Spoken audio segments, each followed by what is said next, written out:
আসসালামু আলাইকুম এভরিওয়ান। আজকে আমি বানাবো গুঁড়ো দুধ দিয়ে মিষ্টি দই।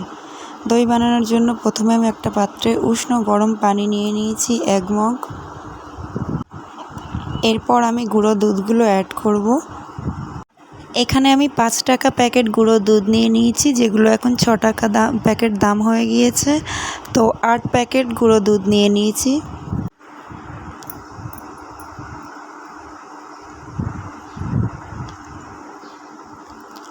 সবকটা প্যাকেট ছিঁড়ে মিশিয়ে নিচ্ছি। দুধগুলো ভালো করে গুলে নেব যাতে একটুও দলা না থাকে।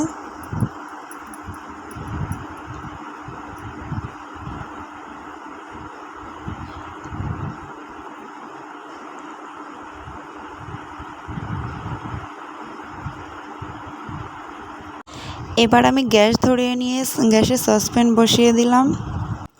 চিনির ক্যারামেল তৈরি করে নিতে হবে। খেয়াল রাখতে হবে চিনিগুলো যেন বেশি পুড়ে না যায়। একদম লো ফ্লেমে দিয়ে রাখতে হবে গ্যাসটা। একটু একটু করে নাড়তে হবে। দেখুন চিনিটা পুরো গলে গিয়েছে। এবার আমি পানি দিয়ে নিলাম। পানি দেওয়ার পরে চিনিটা দলা পাকিয়ে যাবে, কিন্তু চিন্তা করতে হবে না, এটা নাড়তে নাড়তে ঠিক হয়ে যাবে। দুধ মিশিয়ে দিলাম।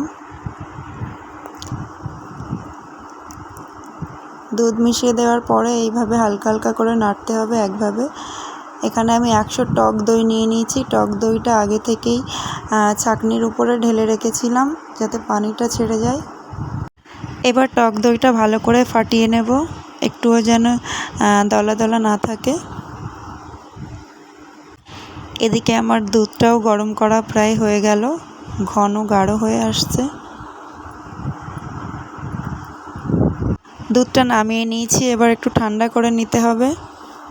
খেয়াল রাখতে হবে যেন বেশি ঠান্ডাও না থাকে, আবার বেশি গরমও না হয়, যেমন আমি আঙুল বুড়িয়ে দেখে নিচ্ছি। এবার টক দইটার সাথে মিশিয়ে নিলাম। ভালো করে মিশিয়ে নিতে হবে। ব্যাস হয়ে গেল। এবার আমি একটা পাত্রে নিয়ে নিলাম।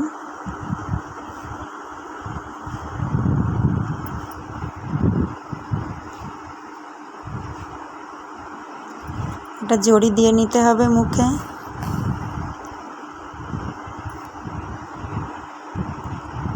এবার আমি এটা স্টিম করতে বসিয়ে দেব। স্টিম হতে বসিয়ে দিলাম। এটা নামিয়ে নিয়ে একটু ফ্রিজে দিয়ে রাখবো। ব্যাস কমপ্লিট দই বানানো।